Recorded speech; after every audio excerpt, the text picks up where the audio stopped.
Make no illusion, folks. This isn't a set put up by Channel 4. This is bloody real. 4 weeks ago, I set out to prove 13 men could survive being abandoned on a remote Pacific island. The pelicans seem to be eating more than I do. This, for me, is a simple experiment to study what makes a man a man. Left alone on the island, Okay. And there you are. they filmed everything themselves.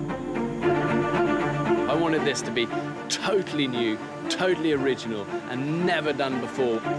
28 days after dropping them off, I returned to the island to find out how my groundbreaking experiment actually worked. That's what we've been drinking. Tastes like you've all been washing your socks. And see for myself some of the techniques the men used to survive. When you're pushed to extremes, you realise you can go a lot further than you thought. The men reveal how the experiment affected them. The more things I get rid of in my life, the bigger the smile gets. I think it's powerful to see a group where people are so different, but they're actually bound together by shared experience. And you'll see what happened when they got back to civilization. My God, I'm so happy. I just want to see you. Oh, I missed you. By Christ, I have.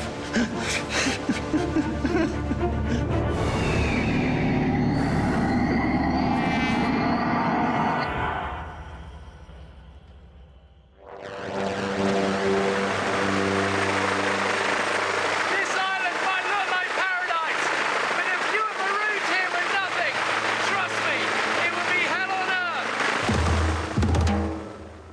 I chose to base my experiment on a remote desert island in the Pacific Ocean, more than 5,000 miles from Britain. I think there's something appealing about doing this on an island for a couple of reasons. First of all, there's nowhere to run. You're stuck on this limited space, and that forces issues. The other reason is that I think people often think of desert islands as nice places. The reality is they're deserted for a reason. There's very little running water, and these things are covered in snakes, in tarantulas, and scorpions. You've got crocodiles, you've got sharks, and it forces issues because it's an unforgiving, unrelenting environment. But despite the dangers, the men survived. Well, I can see their fire. There he is, boys. Hit the bell. Come on. 1 month after dropping them off, I went back to see for myself what the men had achieved. Wow, look at you guys. Hairier. Yeah. Skinnier. Yeah. But hopefully smarter. Wow, congratulations. Yeah. No, mate, thank you. Congratulations. Will you show me your camp? Come in. Good. Come in. So this is what we call home. And do you often have Tony? That is Tony's spot. Good to see you, Bear. Congratulations. Well done, you. Thank you very Well much. done, you. I love it. I love your throne. So I clocked them all in, I clocked them all out, safety, security, and I'd like to be the last on the boat to make sure they're all on. Shoe stores, obviously. Table kindly made for us by Joe. Hanging machetes, torches, buckets, coconuts. It's good. I mean, this is a real semblance of community. I love that. Look at that. Yeah. You've got a front door. Camp Bassie. Yeah. Shirley Island, Camp Bassie. So why Shirley Island? Because every time we went out looking for food, it was like, surely we're going to find something today. Surely we're going to find something tomorrow. And surely enough, we did. Shirley Island. Genius. In any survival situation, one of the first things you have to do is find shelter. In my opinion, the spot the men chose to set up their camp was pretty good. It was close to the sea, which is a great source of food, and not too far from their water source. But for me, if they'd moved just 10 meters further into the trees, they'd have had better protection from the elements. Custom-made windbreak. And when was the wind bad? At night? Nighttime. It got quite cold, so we built the windbreak to try and ease our suffering. Dean and Ryan, show us where we used to sleep. So some people sleep around here, and then others, like me, Saki, sleep here and get attacked by crabs and frogs every night, which wasn't fun. But it's home. If you choose the right place to sleep, you can avoid a whole host of issues. Oh, shit, look at your face. Is it bad? Oh, yeah, it looks pretty bad. From the very beginning of their time on the island, the men were ravaged by insects at night. Anything that's bit me is an arsehole. And if you're covered in itchy, painful bites, you're not going to get the rest that you need. What about how you doing? Working out what you can do to get a decent night's sleep isn't just a luxury, it's actually about survival. The little things in survival become the big things, and a good night's sleep is right at the top of that list. Wow, look at that, it really goes on. After a few miserable nights, some of the guys realised their mistake, This is the executive lounge. and 4 of them did move further into the jungle. So Matt and I were the first to kind of build a couple of these A-frame beds. This is my one here. They're really comfy. Yeah, they're great. They're super Try it cool. out if you want. It takes me, so it should manage you. Oh, wow, yeah. I would have thought that's an awful lot comfier than lying on the ground, God, yeah. you know? Been home for 28 nights and actually gets pretty comfy, and you can look at the stars and the canopy. The A-frame beds some of the men built were the perfect way to raise them off the cold, damp floor and out of reach of the critters. Dean's finally found a use for his hairdressing skills. He's weaving all the leaves that are sticking through underneath back in beautifully. That is an ant's nest. I've made my bed with an ant's nest. Foolish, wasn't it? The men made mattresses using vines, which they covered with woven palm leaves. We're on our way to greater things. It's a shitload better than sleeping on the floor, isn't it? This became known as my fortress of solitude. Oh, my goodness, wow. It's not very dignified. So you really well cocooned in there. I'm pretty well waterproof if the weather had changed. Yeah. Yeah. Warm, dry, off the ground from all the creepy crawlies. Yep. And very happy. Smart thing to have done. I think it's amazing to see how it's evolved and changed. And initially, their camp looked a bit like a hobo encampment. But as the weeks have gone on, they realised that you really need a sanctuary. You need somewhere you can hide away and it makes you feel good. And as a reminder of what you love about home. I love the table. Test it out. Yeah, I love to test it out. It's been used pretty much every So minute. would you eat meals around here? Yep. You'd Yeah, we actually do. do that? Yep.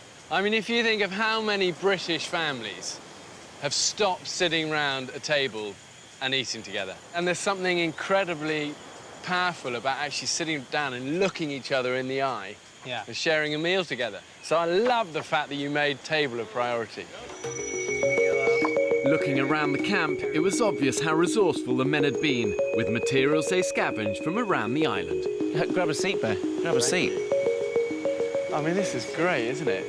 One thing that staggers me with these desert islands, however remote they are, is just the amount of trash you get washed up on the beaches. Guys, that looks like the beginning of a toilet. You would need an enormous arse to justify a hole like that. You certainly would. Craig, I'm going to be honest with you, mate. This is my ultimate nightmare. It's the closest I've got to a stress ball, to be honest with you. What I've got here is crab pot nut 2.0. This is a Saki's find. What is it? An open beer. You're joking. No, I shit you not. There's so much stuff on the shores of this island of kind of crap and rubbish that normally you kind of look at and tucks and go, oh, what a shame, it's ruining paradise. But now we look at every single piece of plastic and metal and string and turn it as kind of treasure. When was the last time you felt salon fresh? What? No way. Shut the fuck up. That is shampoo. Dean, promise you share it with me. That is shampoo. Just to let you know. Advance warning. I've just given Tony a plastic truncheon, so look out. Oh, fucking hell. To keep the boys on the toes, I've got an enforcer. It's always embarrassing to be a human. The shit that we are jettisoning into the sea that is being washed up on shore is phenomenal. Taff manages to find a place. Let's have a look at them bad boys. One black one, one blue one. They're not the same colour, but they're the same make. They're the same make. What more can you ask for on can't ask on for the anything else. deserted island? Mate, they're not as good as mine. Look at them. They don't fit well, but fuck it, it's going to be doing me well on a Sunday night. I think it's a amount of the pair of high heel shoes, mate, for you to get lucky. I don't think so. After last night, Fletch. Right, should we do this fishing line then? Yeah, let's go get some Let's fish crack going. on. 4 weeks after abandoning 13 British men on a remote desert island, I mean, that's almost like a honeymoon suite of a view. I went back to see for myself how they managed to survive. Welcome to Camp Bassi, sir. Wow, do you mind if I have some of this? On a tropical desert island like this, dehydration is your biggest enemy. God, that's good. Without fluids, you're not going to last for more than 3 days. That's what we've been drinking. Good, healthy stuff. Filtered, boiled, ready to drink. I mean, truly horrible, isn't it? It tastes like you've all been washing your socks in it. If the filter actually does, it is actually my socks. Thanks. So you are drinking my sweat particles. Enjoy that. The only water source the men could find after a desperate search of the island was a stagnant pool. I never realised that I'd have to drink puddle water. When it came to collecting and transporting it, the debris from the beach came into its own. Calling it water is now a bit of a stretch of the imagination, to be honest. Sorry. And one of the problems of drinking from stagnant water is that the animals also drink from it. They do more than that, though. They also shit in it. And it's that will make people sick. To make the water safe, the men improvised an ingenious filter system using materials they scavenged and repurposed. Stuff with, like Fletch said, his socks, charcoal, a grid to stop anything getting through, although towards the end we did have a very protein-filled water supply. Insects and bugs and larvae and all of that. Yeah. This was smart survival. Filtering the water before boiling removes any big particles that could contain life-threatening bugs. Looks like piss. Tastes a lot worse. Having established a water supply, the men's next priority was food. Is this where you keep your nets? Yeah, these are them here, so they're floating there. We're at low tide, so it should be pretty quick. Finding these nets, repairing them and getting them into the sea was a lifeline for the men. When it comes to desert island survival, I always say to people, fish first. The sea as a larder is well stocked. All of the seas around here are literally teeming with life. There's something like 500 different edible species of fish, but it's also booby-trapped.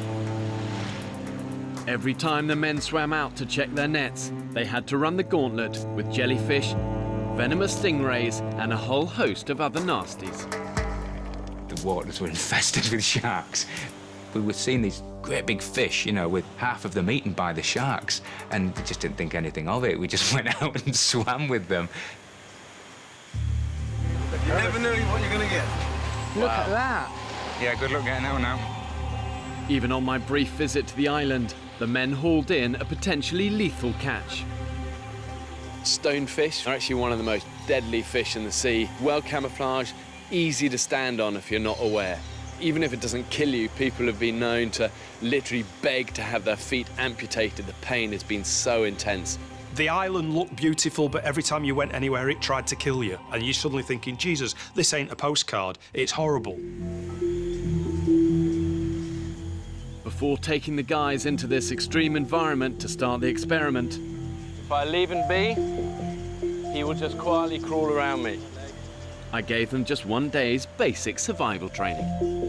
If they're big enough and you're small enough and one of these gets hold of you, it's gonna squeeze you. I can feel that already on my hand. Crush every bone in your body. So the truth is, none of these guys are experts. None of them are survival kind of gurus. You know, they're regular people, and that's what we wanted. We didn't want the experts. We wanted normal people who have got to kind of improvise and think smart and be resourceful. Do you actually ever wipe your bum with leaves? I love wiping my bum with leaves. Personally, if it was me, I'd get up in the morning, raise my arms aloft, wander into the sea, do my business, wipe my backside, salute as it floats out into the Grand Pacific. You know, clean, done, hygienic. You wash your hands and you haven't got crap all over the island. So a bear doesn't shit in the woods then? It's true. I knew the biggest challenge for these guys was going to be finding enough food to keep them going. OK, scorpion. You'll find these under wood piles. You're out collecting firewood, lift one up, and bam. And it's not always obvious where those calories are going to come from. He'll strike you with his tail. See him doing it there? And he comes round, he bites you. Be a man, pin him down, take his stinger off. Good thing about these, though, they're good protein and you can eat them.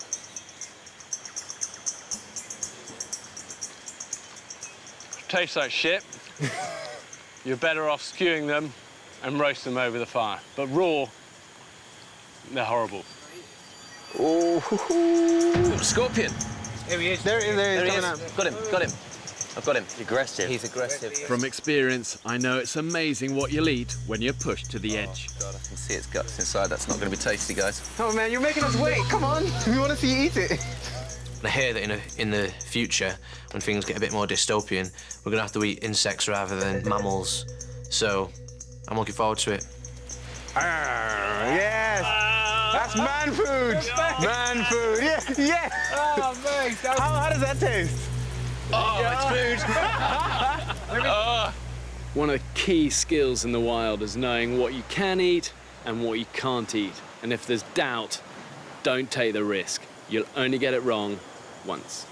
More dangerous than any snake, scorpion or crocodile is this fella. Innocent looking little apple, actually called the death apple. And this is enough to kill not one man, but 20. And when you're surviving on an island, you're hungry, you see what you think is edible fruit, so tempting to pick it up, eat it. End game. Death apple, bloody death apple. That thing, I was paranoid about death apple. But is that a death apple? Yeah. Yeah. Let's evacuate camp. Where's that come from? It's been washing up. Yeah. Washed up? Not here. Might be down there or up there. When you're walking on the beach, they wash up from elsewhere. If you step on that death apple, you're getting scabbed, you could die. And trust me, that death apple looked lovely. So we could have ate that and we would have died. From start to finish, the men were always teetering on the brink of starvation. And there goes my fucking bait. Just this bay is empty of life. Come on, Mother Nature, give us some food. But what's important is that they never gave up. So where are we going, Sam? We're going foraging. And that is the key to survival. The pigs.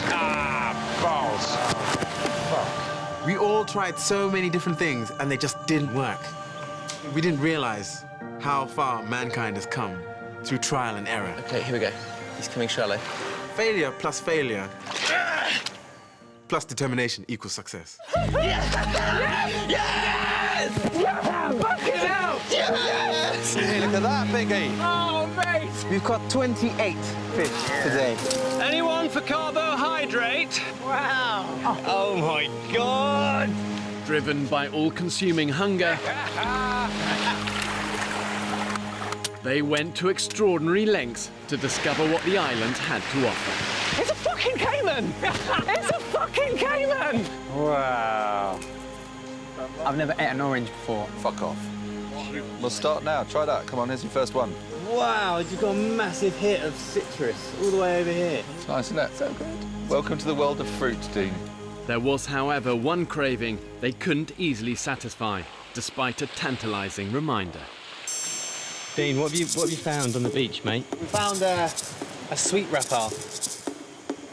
It's intense for these guys. The lust just to get something sweet in their mouth. And the boys have found some of these and they had like a tiny little bit of sugar in them. But if you put a bit of boiling water in them... It'll be good. Oh, it's good! It's good! I don't care if he gives me the shit. It's worth it. Over 4 weeks, these 13 men had come a long way since their first unappetizing meal of snails. Oh, Mr. Fletcher, you're an artist, sir. Toasted some coconut there as well. Toasted coconut here, mate. Before departing, they invited me to sample some of their favourite, hard-earned island delicacies. Unbelievable, guys. We have dressed crab, honey. Oh, you do not know how honoured you are to have that honey onto your oysters there, which are just marinating at the moment in a lime jus. We have fresh snapper there. We have gazuma berries and almonds in there, toasted coconut, and a fig and lime marinade to go with your fish. Yep. Well, guys, I'd like to say grace before eating. Yeah. Lord, thank you for these men, the courage and the fortitude they've shown. Thank you for the hands that prepared this food, and thank you for the sea that's provided it. Amen. Amen. And let's try a bit of this. So a little bit of honey onto the oysters. A little bit of honey on the oyster. That stuff is insane. I'm gonna tell you now. You look at the food that they served for me, and there was a real sense of genuine pride in that. That was really special. To go from, you know, scavenging around in the first few days to providing something that, you know, I'm not saying it would be served at a Michelin star restaurant, but it was pretty good given the tools that we had. It showed our evolution and how much we'd got our stuff together. It's incredible. It's off the scale. On that platter, that was like the culmination of our surviving there. It was a real sense of achievement. A toast to you guys, to an experience I really pray you'll never forget, to an experience that I hope will empower you in your everyday lives, and to friendships that I hope will last all your days as well. Hear, hear. Here's to you guys. Cheers.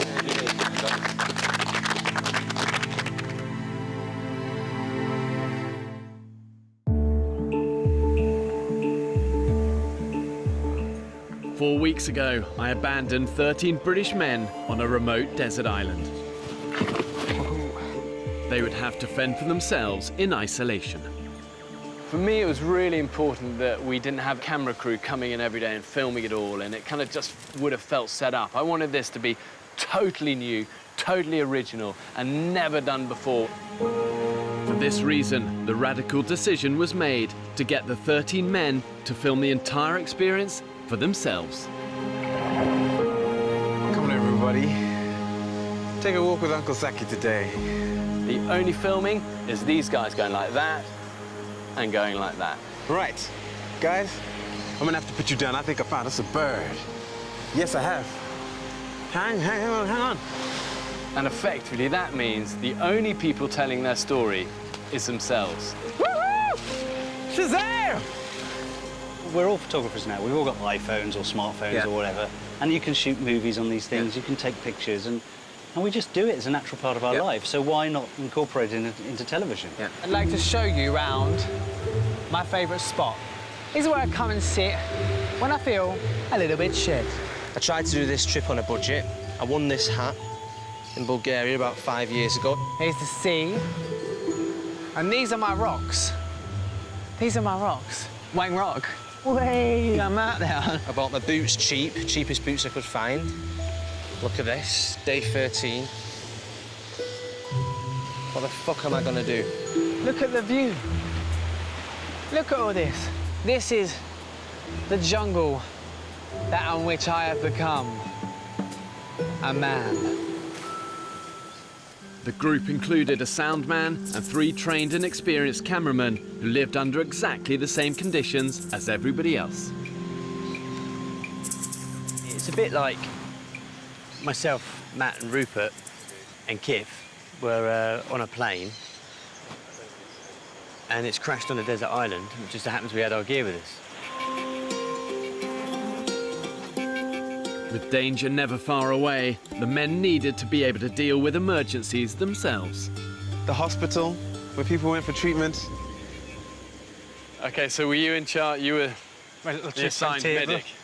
Yeah, between myself and Sam, we dealt with a few injuries. The men were provided with basic medical supplies. Craig was a trained first aider. I think I've done more first aid on the island than I do when I'm back home. And Sam, a qualified doctor. You say It slipped as I threw it. I think it broke my hand.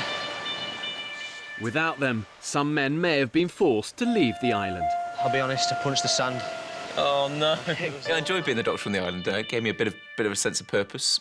So I've made this bamboo into hopefully roughly the shape of a splint. I was called upon to do things I wouldn't normally do in my day-to-day life as a neurologist. I can still do some things. Yeah. Yeah. But the truth is that ultimately survival is about so much more than just physical preservation. As human beings, we're pretty complex creatures. You know, we need much more than just food and water. I think that's our base level, but above that, then we crave things like friendship and connection and community. The single hardest thing about that 28 days on that island, the lack of contact with your loved ones from the outside world. I'm 6,000 miles away from you, home. And I'm missing you. The men had to get by with just one photo from home. My 2 grandkids, you're still with me, Tommy and Annabelle? You'll be with me all the time.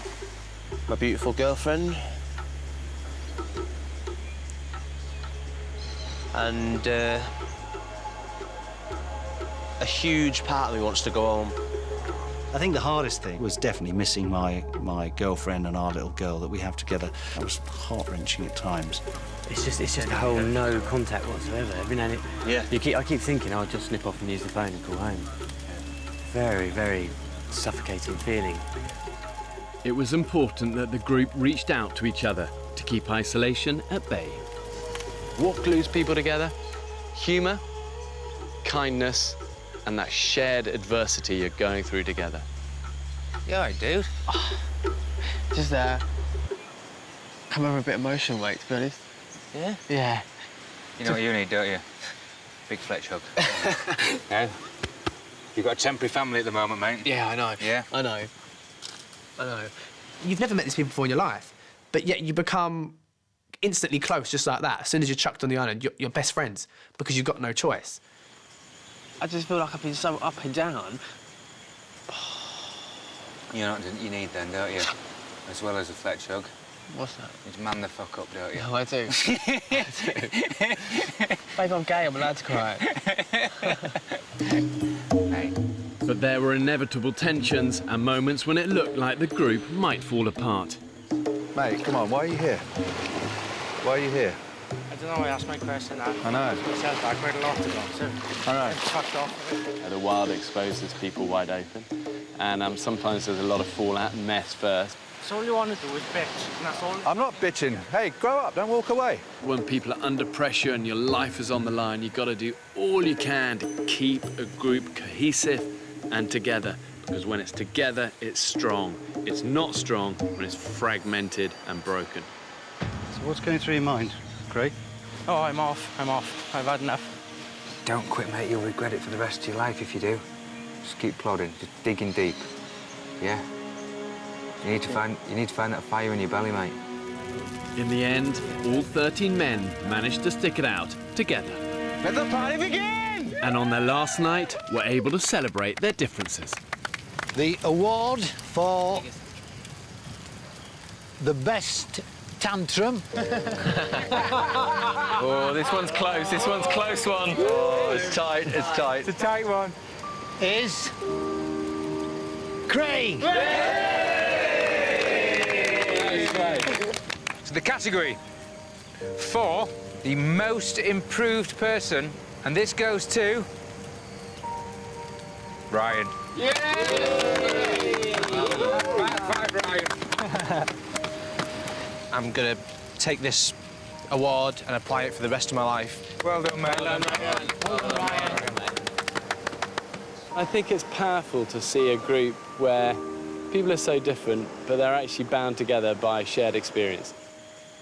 I think what you guys have been through is essentially an accelerated crash course in life.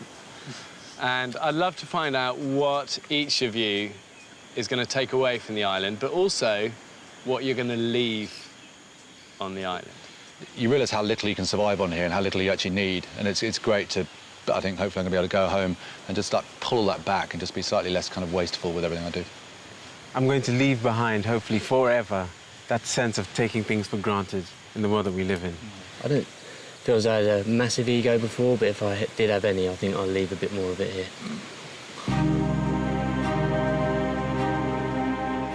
I kind of started this whole experiment really to try and find out what everyday modern British blokes are actually like under pressure. And the reality is the experience has been bloody hard.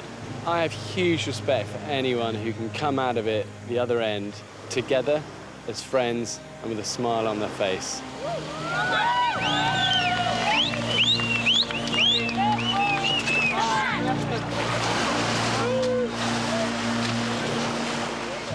Mate, amazing!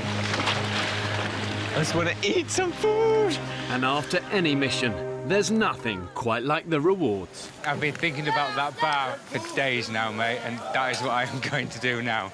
When we first got back to civilization, we were given rules about what we should and shouldn't eat. So we were told to stay away from carbs, beer, and all these things. And the first thing we managed to get our hands on. 1, 2, 3. Beer.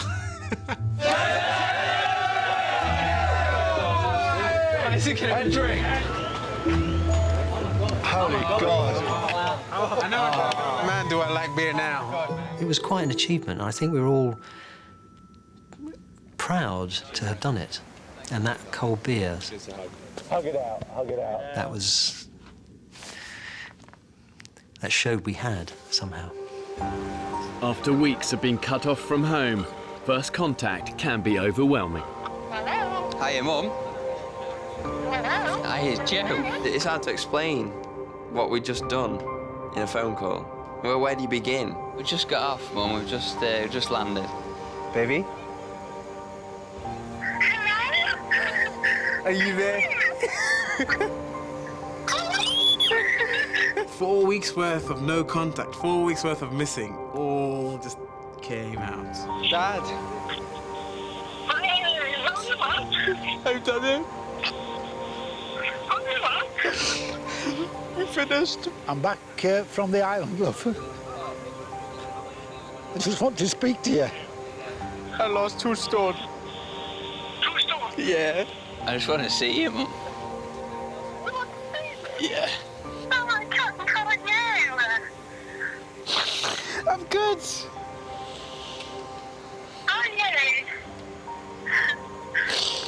Yeah, I'm good. Feeling these things makes you feel really fucking alive. There's no doubt, I think, when you go through hard times, there's pain first. But this is about what people find at the end of it. Yes! Energy is coming back. Returning from the wild always helps you see modern life through fresh eyes. That's the women's correct. What do the symbols mean? Freedom. It's fucking incredible. Simplest things like taking a loo in a toilet as opposed to running to find a tree that's far enough away from camp. Oh my God. Problem solved.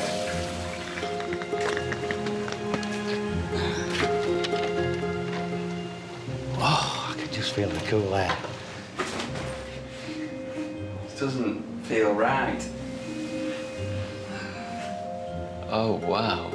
There's nothing left of me. God, that's very weird. Attack!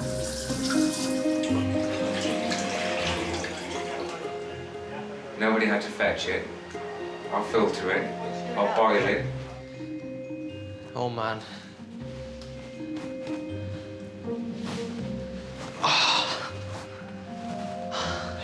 You do take it for granted, and I'm not going to take it for granted anymore.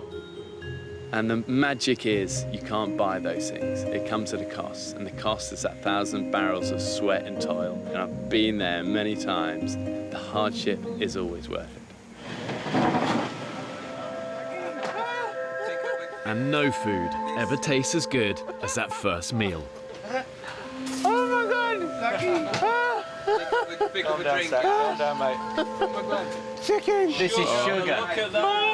This is sugar. Your senses are almost like, they almost shut down. They're not being exercised. So the second that you have something which you haven't had for a month, you times its flavour by 1,000. Oh my God. Oh my God. More sugar. More sugar. More sugar. It tastes so fucking good. The best food. I take immense pleasure when someone says that they're hungry or they're starving now in normal life, saying that you don't even know what hunger is, because it is very different to your standard space between dinner and tea. 3, 2, 1. And the tomato sauce absolutely blew your mind. It was that strong. It's just like a pure explosion of flavours in your mouth. It tastes magical. To food. Our old friend, she's back again. For 13 men, a life-changing experience, and one which they deserve to remember with an enduring sense of pride. Whoever you are, whatever shape you are, whatever upbringing you have, actually, when squeezed, these guys have proved modern British man has actually got what it takes.